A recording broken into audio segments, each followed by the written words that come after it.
Si je pouvais revenir en arrière et que je croisais Caris à Orly, je ferais la même chose, mais en mieux. Si je gagne l'octogone, derrière, je vends mes crottes de nez. Ah, ben la prison, c'est horrible. Comme je dis, je le souhaite à personne. C'est la petite mort.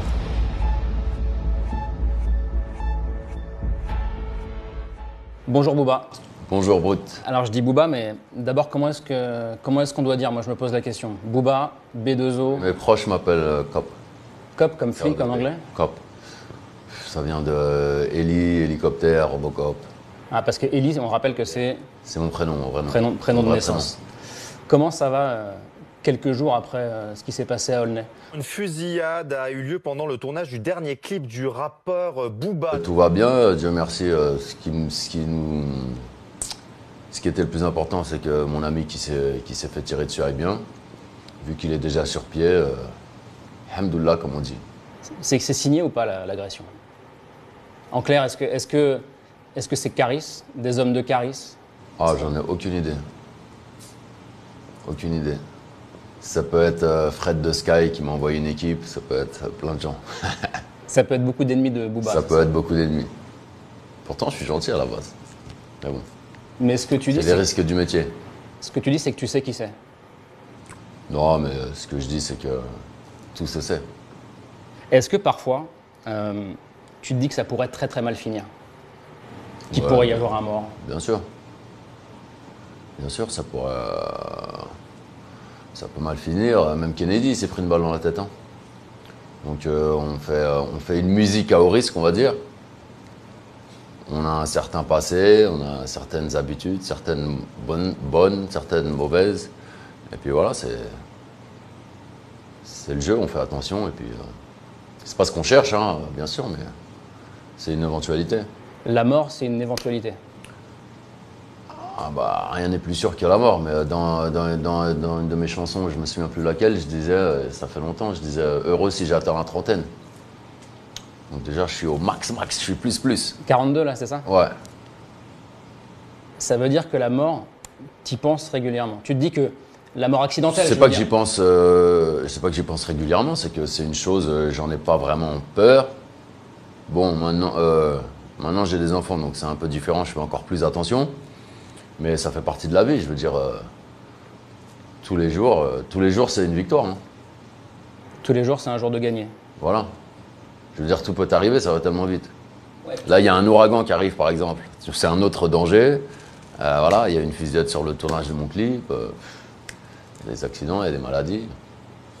Est-ce que cette agression d'Aulnay, parce que c'est ce qui s'est passé, elle remet en cause le combat, l'octogone, combat d'art martial entre vous et Caris? Est-ce que ça remet en cause le combat? La fusillade, non, ça remet pas en cause le combat, pas du tout. Enfin, ça remettrait en cause si ça devait être organisé en France. Je pense que ce serait impossible à organiser à cause des autorités. Mais le combat est toujours d'actualité. Ce qu'il faut savoir, c'est que Caris, il joue pas le jeu, il insulte les organisateurs. Il parle de conférences de presse, d'affrontements à 100 contre 100, de purges, etc. Donc ce qui est anti-sportif. Alors qu'à la base, on essaie d'organiser un combat entre lui et moi. Donc on est sous contrat, il a signé un contrat. On ne peut pas sortir du contrat comme ça. On n'est pas Neymar, voilà, ni lui ni moi. Et que c'est toujours d'actualité. Le seul souci, c'est de trouver une salle qui accepte de le faire. Je ne veux pas trop parler parce qu'on a beaucoup parlé pour rien, entre guillemets. Mais la prochaine fois qu'on parlera de l'octogone officiellement, ça ne devrait pas tarder. On devrait avoir une salle avec l'autorisation de la police, de l'État, etc. L'État, c'est-à-dire l'État suisse, parce que ça doit se De passer la en Suisse. Ouais, ça doit toujours se faire en Suisse et c'est toujours le 30 novembre. Ah, ça bouge pas. Non, ça bouge pas. Toujours le 30 novembre. Voilà. Pourquoi est-ce que tu tiens absolument à le faire, ce combat?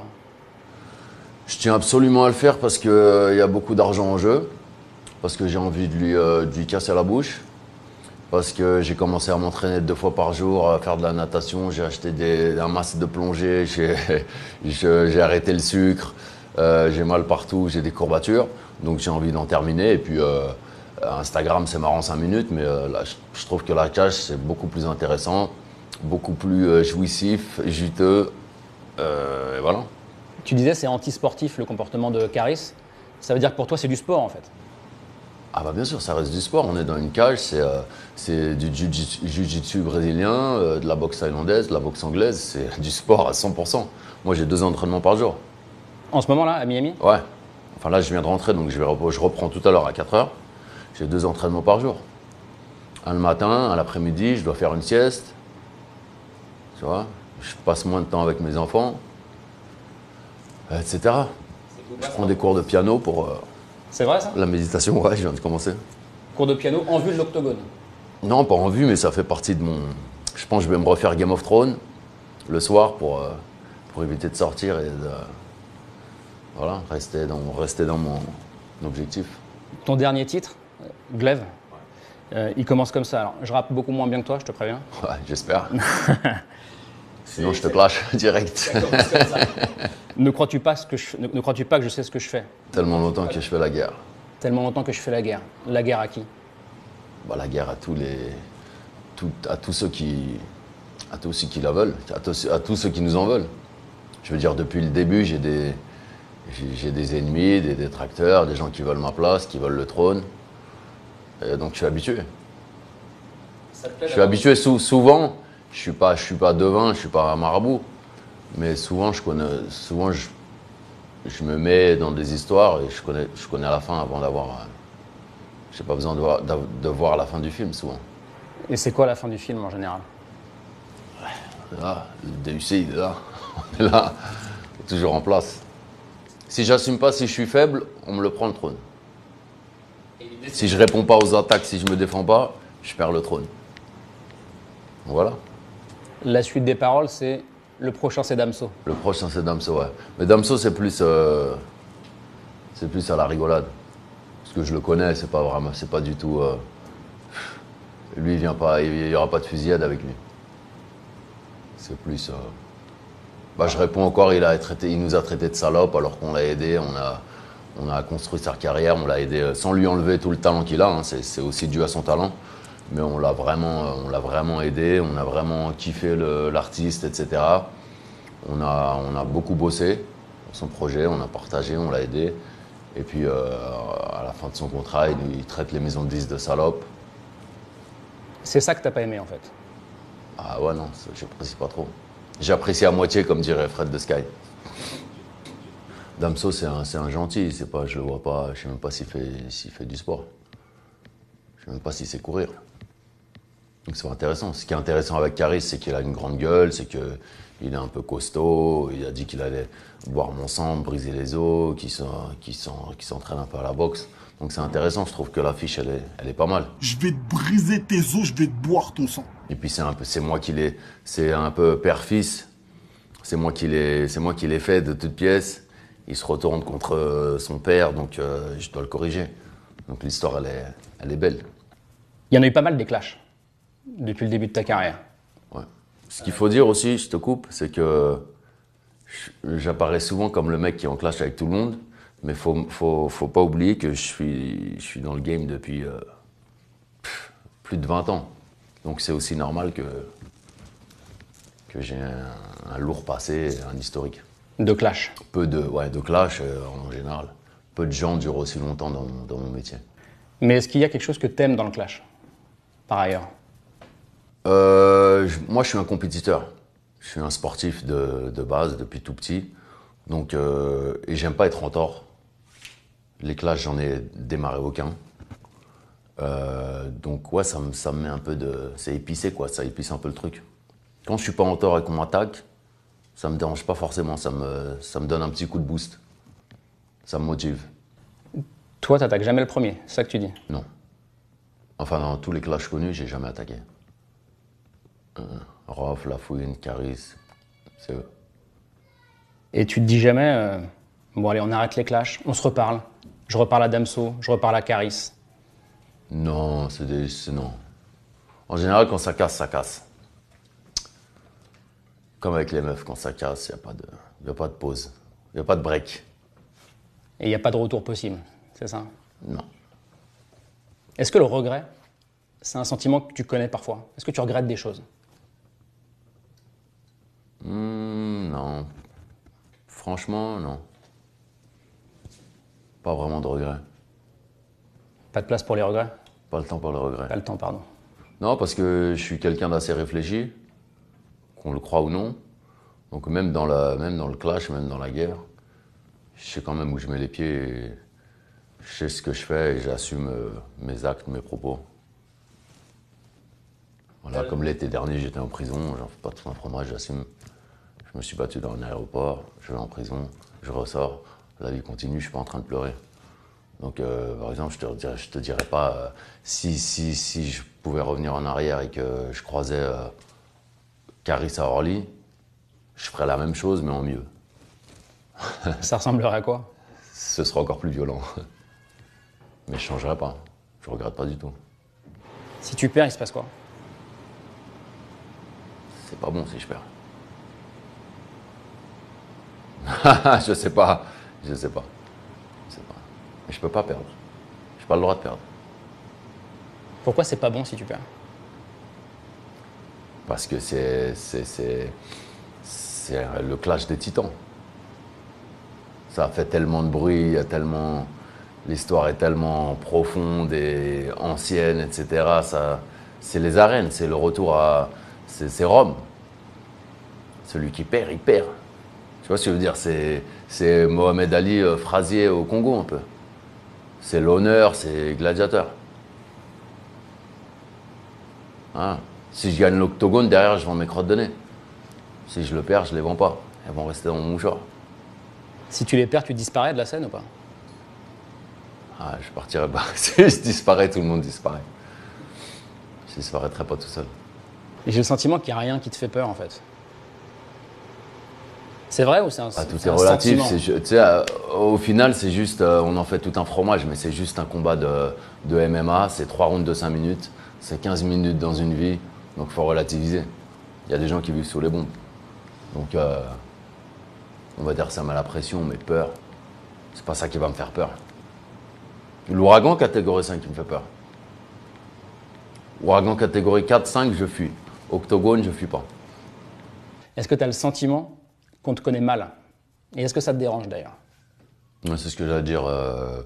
J'ai le sentiment que oui, je peux être incompris, mais c'est normal. Vu de l'extérieur, ça doit être tellement compliqué que ça me dérange. Je le comprends, mais ça me dérange pas d'être mal compris, puisque tant que moi, je sais qui je suis en paix avec moi-même, j'assume mes actes, je sais où je vais, donc non, j'ai pas de problème. J'ai pas de problème avec ça. De toute façon, ça fait partie du truc. On m'aime, on me déteste, c'est très bien. Ouais, mais je t'entendais à la radio l'autre jour et tu parlais du dormeur Duval, de Rimbaud. Je pense qu'il y a plein d'auditeurs de France Inter qui, à l'époque, à ce moment-là, ont dû se dire ah, Booba, il connaît Rimbaud. Booba est allé à l'école. Bien sûr, je connais Rimbaud, comme tout le monde. Et ça te dérange pas? Non, mais je parle de ton image. Ça te dérange pas que les gens se disent que c'est pas possible? Non, ça me dérange pas. Je suis tellement habitué de toute façon. C'est pas grave. J'ai jamais voulu être célèbre. J'ai fait de la musique, ça m'est tombé dessus. Après, je fais avec, je prends les choses comme elles viennent. Mais je veux dire, c'est pas grave qu'on m'aime pas. T'as jamais voulu être célèbre? Non. Sérieux? Non. J'ai toujours voulu avoir de l'argent. Normal. Mais pourquoi? Parce que argent égale liberté.